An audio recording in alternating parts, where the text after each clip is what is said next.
सबको जय जिनेंद्र। और सब भैया समझ लो, एक पत्री आई है जो 5 नंबर की है, 5 नंबर लगन की है। उसके अंदर आप लगन के स्वामी को देखो, वो कहाँ बैठा है ये लिखो। लगन का स्वामी है सूर्य, ध्यान से समझो। लगन का स्वामी है सूर्य, 5 नंबर सूर्य का है। सब एग्री हैं इस बात से? ठीक है। उसका मालिक है सूर्य, और सूर्य बैठा है 12वें घर में। अब चूंकि वो 12वें घर में बैठा है तो 12वें घर को अच्छा नहीं मानते, परंतु चूंकि ये लग्नाधिपति है, लगन का मालिक है, केवल इसलिए हम ये कह सकते हैं कि ये बहुत ज्यादा परेशान नहीं करेगा। और अगर ये कोई और का होता तो वो परेशान करता। अब आ जाओ, हम सेकंड हाउस देखते हैं। सेकंड नंबर में सेकंड हाउस, घर, ध्यान से समझना, राशि के चक्कर में मत पड़ जाना। जहां घर बोलूं वहां घर है, जहां राशि बोलूं वहां राशि है। दूसरे घर के अंदर 6 नंबर लिखा है, यानी बुध की राशि है।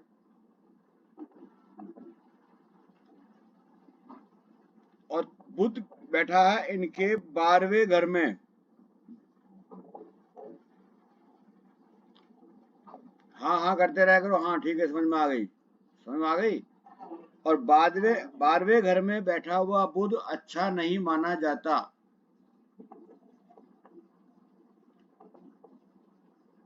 उसके पास बुद्धि होते हुए भी, दिमाग होते हुए भी सही उसको डिसीजन नहीं ले पाता। गीता, अपना फेस कैमरा ठीक करो। ठीक है जी। अब आ जाओ तीसरे घर में। तीसरे घर का मालिक है शुक्र, और शुक्र भी बैठा है लगन में, यानी पहले घर में।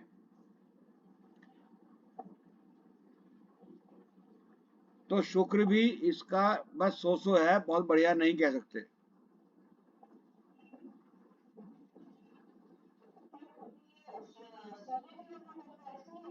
नहीं, ये लगन में बैठा हुआ ये टेंशन देता है, बिना मतलब की टेंशन देता है।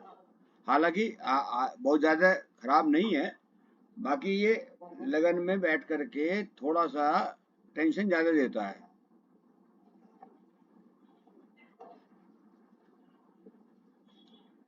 ठीक है, क्योंकि पहला घर जो है, पहला घर पर्टिकुलरली आपने सुना होगा, पहले मैंने बताया भी था, पहला घर में मंगल का होता है, यानी बेसिकली ये मंगल का घर है, 1 नंबर का, है ना। बाकी यहाँ 5 नंबर की राशि है तो ये 5 नंबर का माना जाएगा। तो अब यहाँ ये 1 नंबर है मंगल का। मंगल जो है शुक्र का दुश्मन है, ध्यान से समझो। तो अगर हम उस स्थिति में देखते हैं तो बाकी फिर भी ये सो है, मैं बहुत खराब नहीं बता रहा इसको। ठीक है, ये आदमी, ऐसा आदमी टेंशन बहुत लेता है। पूनम सुन रही हो? पूनम,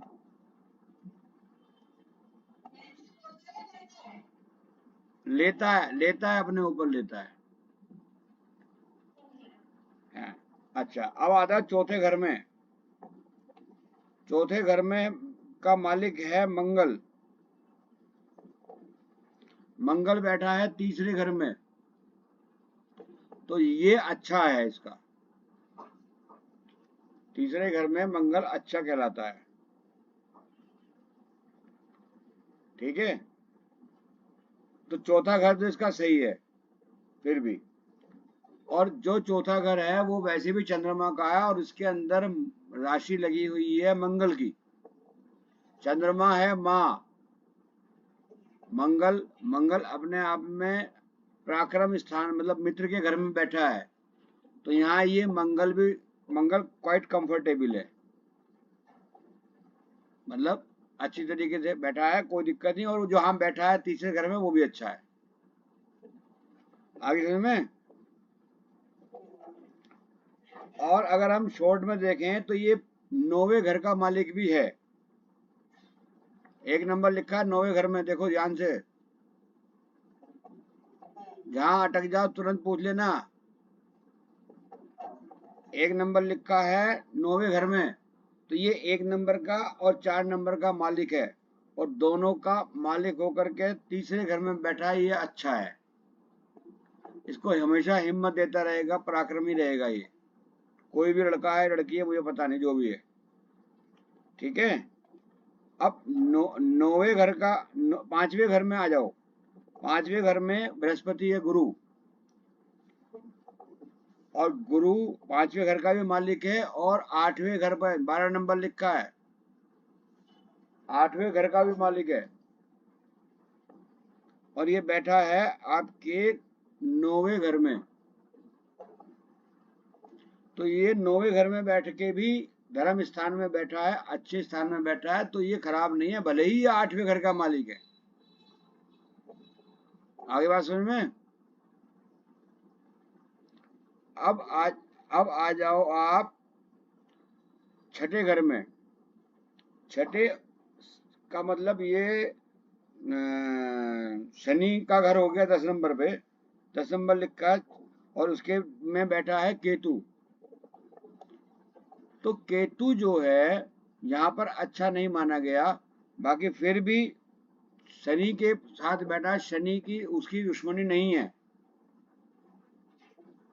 शनि की और इसकी दुश्मनी नहीं है, और ये पक्का घर बुध का भी कहलाता है। 6ठा घर तो बुध का भी तो है। तो यहाँ पर ये, और शनि की जो पोजीशन है वो बैठे है ये 9वें घर में।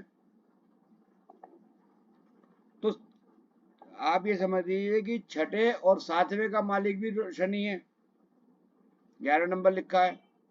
तो इन दोनों का मालिक शनि होकर के यदि 9वें घर में बैठा है तो यहाँ भी वो रिजल्ट अच्छे देगा, खराब नहीं देगा। आगे बात समझ में। अब आ जाते हैं हम 10वें घर में। हाँ हाँ बताओ।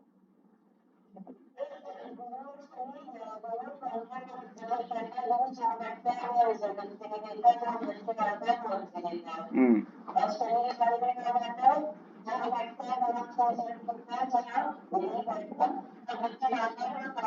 एक जगह आपने ये भी पढ़ा होगा कि गुरु और शनि, शनि जो है गुरु का सम्मान करता है, गुरु को डिस्टर्ब नहीं करता, समझ में पढ़ा है ना।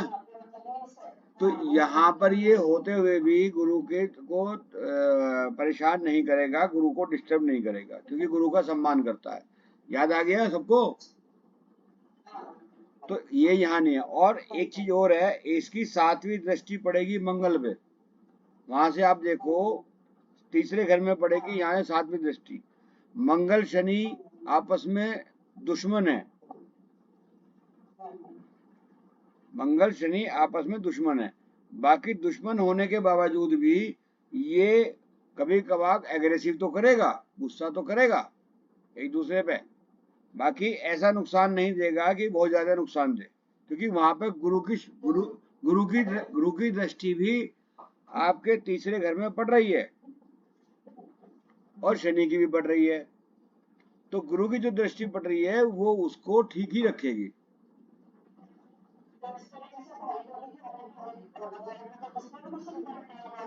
नहीं, ये अगर कोई बात, अगर छोटा बच्चा भाई भाई है, कोई बात है, तो वो आप में थोड़ा बहुत लड़ वड़ लेंगे, उससे कोई फायदा बदले नुकसान नहीं देंगे, क्योंकि बृहस्पति का आशीर्वाद भी उसे मिल रहा है, कुल मिलाकर के उसे बृहस्पति का आशीर्वाद भी मिला है, ठीक है। अच्छा एक चीज और देखिए, अगर आप बीच में मैं ब्रेक देता हूँ, बृहस्पति का जो दृष्टि है, एक तो पड़ती है 5वीं दृष्टि, तो गुरु की दृष्टि यहाँ से 5वीं पड़ेगी, तो 5वीं पड़ेगी, गिनो, इसके लगन में पड़ेगी, लगन पे, गिनो गिनो, सब गिनो, आ रही है। तो लगन में बृहस्पति की दृष्टि आ रही है, तो ये लाभदायक होती है, कुछ भी हो जाए इसे बृहस्पति, क्योंकि लगन पे जिसकी दृष्टि पड़ी हुई है, तो वो इसको लाभ ही देगी, नुकसान नहीं देगी, भले ही वहां शुक्र भी हो, कुछ भी हो। और सूर्य की राशि लगी हुई है तो भी नुकसान नहीं देगी, मतलब वो फायदा ही करेगी।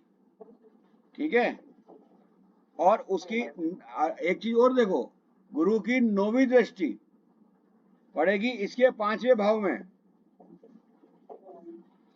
अगर इसकी नहीं, खुद का तो घर घर है ही, बात खुद के घर की नहीं है।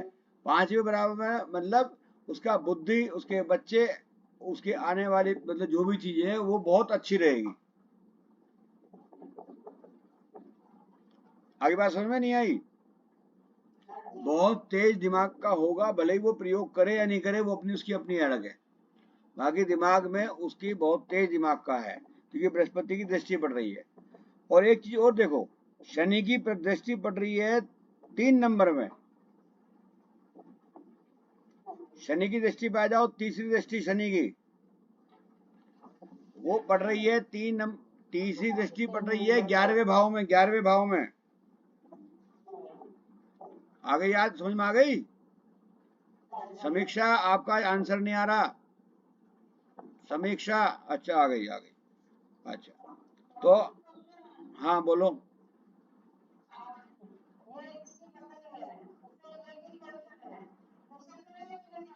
बाद में पूछना। ठीक है। अब ये आ गई। अब आ गया इसका, यहाँ से गुरु की जो दृष्टि, वो शनि की जो दृष्टि पड़ेगी, आपने भाग्य वो समझ में आ गया, 5वीं दृष्टि समझ में आ गई, 9वीं 9वीं। अब इसके आ जाओ, शनि की तीसरी आई है। ये इनकम अपनी आमदनी से कभी सेटिस्फाइड नहीं होगा। इच्छा की पूर्ति इसकी जो है जितनी मर्जी हो जाए फिर भी क्या का नहीं हुई, क्योंकि शनि तीसरी दृष्टि से 11वें घर को देख रहा है, हालांकि उसका अपना घर ही है। तो ऐसे केस में वो क्या करेगा कि वो कमाएगा जितना मर्जी, डिवीजन उसकी कोई सी भी आ जाए, वो या उसके माता पिता या उसके कोई भी जो होगा वो कहेगा नहीं जी मजा नहीं आया, इसने नंबर कम लाया, क्योंकि वो सेटिस्फाइड नहीं होगा। क्योंकि शनि की एक दृष्टि जो पड़ती है, भले ही अपने घर में पड़ रही हो, नुकसान नहीं देगी, बाकी सेटिस्फाइड भी नहीं होने देगी। सबको समझ में आ रही है पूनम जी? जिसकी पत्री है वो सेटिस्फाइड नहीं होगा। हमें पत्री की वजह से करना, हमने किसी की और की रिश्तेदारी करनी नहीं रखी ठेका।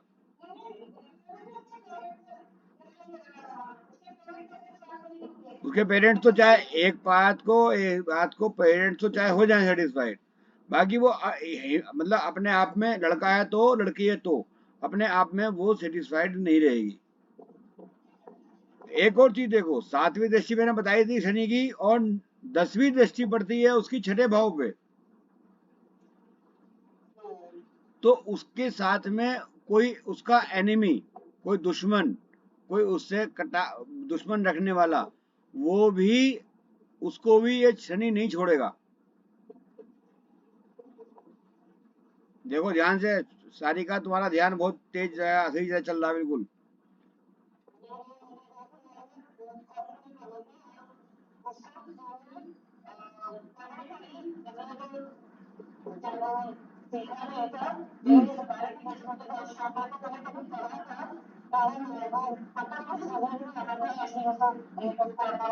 हम्म। हम्म।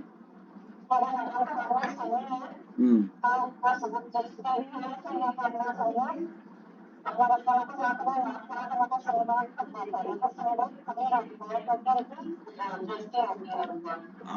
अब वो दृष्टि आप खुद देखो, या वो अगर लड़ने की कोशिश करे तो वो जीत भी नहीं सकता उससे।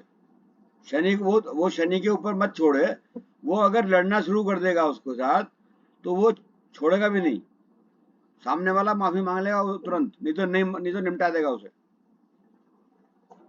शनि का ये भी है उसमें। आगे समझ में? अब आ जाइए आप चंद्रमा को, 10वें घर में चंद्रमा। 10वें घर में चंद्रमा जो है वो, चंद्रमा तो उच्च का है वैसे, यहाँ पे 2 नंबर घर में उच्च का माना जाता है। बाकी उच्च का रहते हुए भी चंद्रमा के घर में वो उतना डिस्टर्ब डिस्टर्ब थोड़ा रहता है, क्योंकि चंद्रमा की प्रवृत्ति सुस्त है, और उसकी सॉरी शनि की प्रवृत्ति जो है वो सुस्त है। और चंद्रमा की प्रवृत्ति बहुत तेज है। चंद्रमा एक किस्म से माँ हो गई। माँ अपने बेटे को कहे कि खड़ा हो, जल्दी काम कर, जल्दी काम कर, भग, जल्दी जल्दी ये कर। अरे वो पड़ा है तो सो रहा है तो सो ही रहा है, हिलने को तैयार नहीं है। तो इसलिए चंद्रमा यहाँ पर थोड़ा डिस्टर्ब हो जाता है, क्योंकि उसके अनुरूप काम नहीं होते, उसके अनुरूप वो चलता नहीं है। तो यहाँ पर कई बार क्या होता है कि आपको जो, जैसे हमने कहा ना, शनि शनि लेबर का काम करता है, मजदूरी करता है, और जो मेहनत के काम के हैं वो शनि में आते हैं। तो यहाँ पर आपके जब भी कोई शनि चंद्रमा आपका 10वें घर में आ जाएगा, आपके काम करने वाले भग जाएंगे, काम ही नहीं करेंगे या डिस्टर्ब रहेंगे। तो हमें उन्हें खुश रखने के लिए प्रयास करना पड़ता है। जैसे आप लोग अगर हाउस वाइफ हैं, तो आपके जो काम करने वाली हैं, मैरी हुई या और जो कर्मचारी हुए, छोटे मोटे वो हुए, या कोई अगर आदमी है, तो उनकी कोई फैक्ट्री में लेबर जो है बहुत शॉर्ट हो जाएगी, बहुत नखरे दिखलाएंगे, क्योंकि शनि की तरह वो कहेंगे हम सुस्त हैं, पड़े रहेंगे, हमें तो कुछ काम करना नहीं। और वो चंद्रमा कहेगा चल भाई चलो ये काम करो ये काम करो, तो उस हिसाब से वो थोड़ा डिस्टर्ब हो जाएगा। अब आ जाइए 11वें घर में। 11वें घर का मालिक है बुध, और बुध बैठा है 12वें घर में। तो ऐसे में क्या होता है कि 11वें घर का जो मालिक है बुध, 11वें घर में जो बैठा है इस समय में, वो बुध चूंकि 12वें घर में बैठा है, उसे वहां से हमें कहीं ना कहीं और ट्रांसफर करना पड़ेगा। अदरवाइज ये सारा काम होने के बावजूद भी बिल्कुल भी सेटिस्फाइड नहीं होगा, और आखिर में करते करते, सही करते करते भी गलत काम कर जाएगा। अब जैसे मैं पढ़ा रहा हूँ, आपको समझा रहा हूँ, समझ में आ रही है आपकी। अगर मेरा बुध 12वें होता तो मैं जितना मर्जी समझा लेता, या आपका किसी का बुध 12वें होगा तो मैं जितना मर्जी समझा लूं, आपको समझ में नहीं आएगी। तो ऐसे में ऐसा काम होता है, ठीक है। अच्छा, अब हाँ वो कर देते हैं भाई। जो हम मान लिया आपसे कहते हैं कि ये काम मंदिर में कर दो, तो वो क्या करते हैं, मंदिर होता है दूसरा घर, तो हमने वो से संबंधित अगर चीज, मान लिया एक नारियल है, अगर हमने मंदिर में चढ़ाया, तो नारियल किसका होता है, नारियल होता है राहु का। तो हमने अपना नारियल अपना जो है वो मंदिर में चढ़ा दिया, तो उसके पीछे का जो लॉजिक है वो ये है कि हमारे दिमाग काम नहीं कर रहा, या हमारा दिमाग रूपी गोला, या राहु का ये गोला हम मंदिर में चढ़ा रहे हैं, चूंकि राहु हमारे पॉजिटिव साइन नहीं दे रहा, हमें गुमराह कर रहा है। समझ में आ गई, हमें गुमराह कर रहा है। तो अगर हम मंदिर में उसको चढ़ा देते हैं, तो आपने एक बात सुनी होगी पहले भी कभी, कि कोई भी ग्रह या कोई भी व्यक्ति कम से कम मंदिर में शरारतें नहीं करता। आपका कोई भी व्यक्ति जो शैतान से शैतान हो, यहाँ तक कि चोर डकैत और जितने बड़े बड़े दिग्गज आतंकवादी भी होते हैं, वे कम से कम मंदिर में पंगा नहीं लेते, मंदिर से उनको नुकसान नहीं पहुंचाते। और जब ऐसे ही हमारे को अगर ये राहु सही मार्गदर्शन नहीं दे पा रहा है, या हम नहीं ले पा रहे अपनी गलती से, तो हमें इसको, यदि हम इसका स्वरूप के रूप में गोले को मंदिर में चढ़ा देते हैं, तो वो हमारे लिए वहां पे बैठ करके शरारतें कम कर देगा या बंद कर देगा। इसीलिए ज्यादातर उपायों में आपने देखा होगा, हम गोले को प्रयोग करते हैं, और गोला ये कहते हैं कि इसे मंदिर में पहुंचा दो। आपने ज्यादातर मेरे उपायों में या औरों के उपायों में भी सुना होगा, जब भी कोई समस्या सी आती है, किसी भी व्यक्ति को परेशानी आती है, या कोई समझ में नहीं आती, या कोई चीज होती है, तो उस केस में उसे वो ये करता है कि भाई एक काम करो, मंदिर में पहुंचा दो गोले को, ठीक है नहीं। तो ये इसलिए यहाँ पे हम मंदिर में पहुंचा देते हैं, या गोले से संबंधित या राहु से संबंधित और चीज। अब राहु में तो आता है कच्चा कोयला भी आता है, जो भी आता है, तो अब अगर हम ये कोई चीज, ये जौ या कच्चा कोयला मंदिर में चढ़ाएं तो वो अच्छा नहीं लगता। समझ में आ गई मेरी बात? तो लिहाजा हम आमतौर पे कहते हैं कि गोला चढ़ा दीजिए। अगर व्यक्ति की हम देखते हैं कि उसकी पोजीशन नहीं है, आजकल गोला जो 50-60 रुपए का 70 रुपए का आ रहा है, तो हम उसे कह देते हैं एक गोला ले आओ और उसको छोटे छोटे पीस करके, जैसे चटक बोलते हैं जिसे, वो मंदिर में चढ़ाना शुरू कर दो तो उससे भी आराम आ जाएगा। मेरी बात समझ में आ रही है सबको? तो उसमें भी है। तो यहाँ से हम उपाय द्वारा उसे कहीं पर भी ले जा सकते हैं। अब आ गया, ये सब चीज आपके साथ में कंप्लीट हो गई। अब हम आते हैं एक चीज, दूसरी चीज पे। ये संध्या, जो आपने ये पत्री भेजी है, ये किसकी दशा चल रही है इस समय? हाँ, दशा के कॉलम पे जाओ तो फिर बताओ।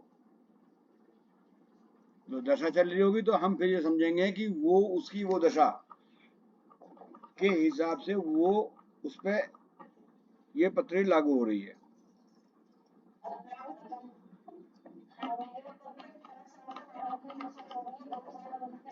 यहाँ पर पर्सनल डिस्कशन मना है, पर्सनल डिस्कशन नहीं है। उसका पूरा प्रोसीजर है उसका, आपस में उस उसका ये तो आप जानो क्या करो क्या नहीं करो। यहाँ पढ़ाया जा रहा है, पत्रियां नहीं देखी जा रही। पत्रियां देखने के लिए बाद में बात करना।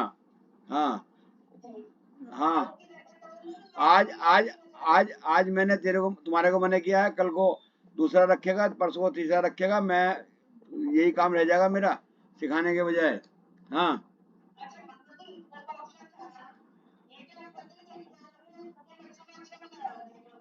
हाँ, कोई प्रॉब्लम नहीं है, वो समझ रहा है सामने वाला बस। कोई प्रॉब्लम नहीं है, वे सबके कान काट देगा। वो प्रधानमंत्री की तरह जो है ना हमारा, चाय बेचता बेचता किसे बेच दे पता नहीं चलने का। अच्छा, अब इसकी वो देखो ना, क्या बोलते हैं, दशा किसकी चल रही है इस समय? अच्छा, राहु में शनि चल रही है, तो शनि तो अच्छा है। राहु में शनि की चल रही है तो शनि तो अच्छा है। और राहु भी 12वें घर में इतना खराब नहीं होता। समझ में आई? तो जिसकी भी ये पत्री है और उसकी शनि ग्रह चल रही है, तो शनि में मैंने तुम्हें अभी क्या बताया था कि वो अपने चीज से, अपने काम से सेटिस्फाइड नहीं होगा, और सामने बैठा है किसी से डरेगा भी नहीं। राहु अपनी जगह है और ये शनि अपनी जगह है। शनि यहाँ डरेगा भी नहीं, और कोई दुश्मनी करेगा तो उसे फोड़ भी देगा। ठीक है? और 12वें 9वें वो 9वें घर में बैठा है शनि यहाँ पे, तो वो भी अच्छा ही है। 9वें घर में खराब ग्रह नहीं, शनि खराब नहीं होता। इसका जो खराब है, बुध खराब है। मतलब ये कम समझदार होते हुए भी अच्छे अच्छों को पाठ पढ़ा देगा।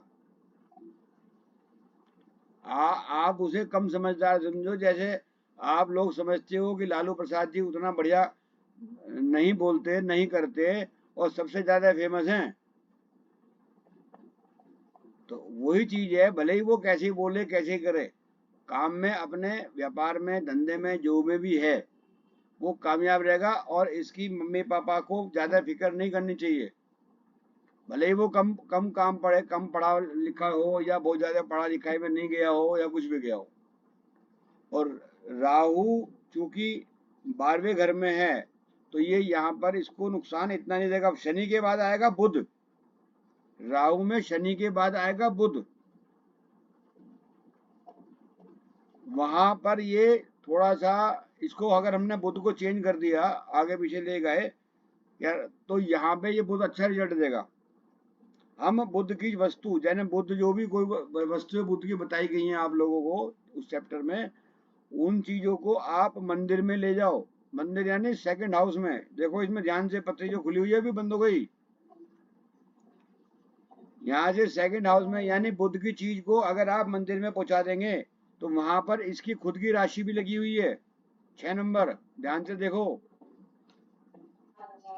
तो ये बहुत अच्छा काम कर पाएगा, बहुत अच्छा इसके लिए रहेगा। अब बुद्ध की चीज क्या है?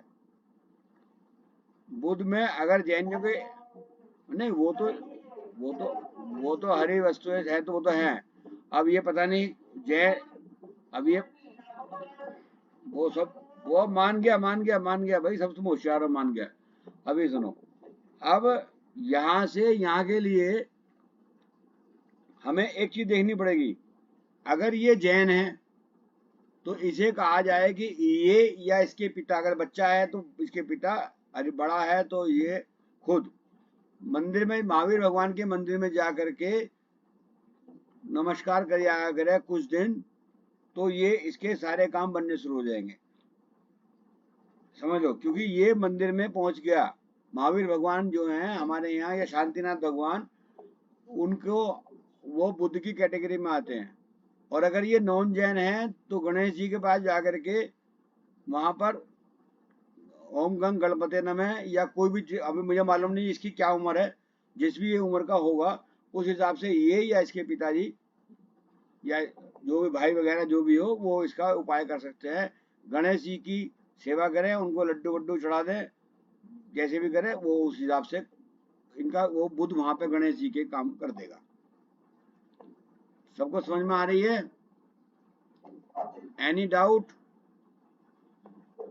अब एक पत्री की स्टडी मैंने की है, मैंने आपको बता दिया। अब मैं ये चाहूंगा कि कभी भी कोई और दूसरी पत्री के बारे में हम स्टडी करें, तो जब बताएं कि आपको ये चीज, आप एक एक करके मुझे, एक एक व्यक्ति, भले ही वो थोड़ा गलत हो, कोई टेंशन नहीं, मैं अगर कोई गलती भी बताएगा तो मैं सुधार कर दूंगा, मैं बदलाता रहूंगा। आप अपनी प्रैक्टिस करना शुरू करो। क्योंकि ऐसे मान लिया मैं पढ़ा रहा हूँ, आप पढ़ रहे हो, तो मेरे सामने तो आपको सब कुछ एक एक मिनट में पता चल गया।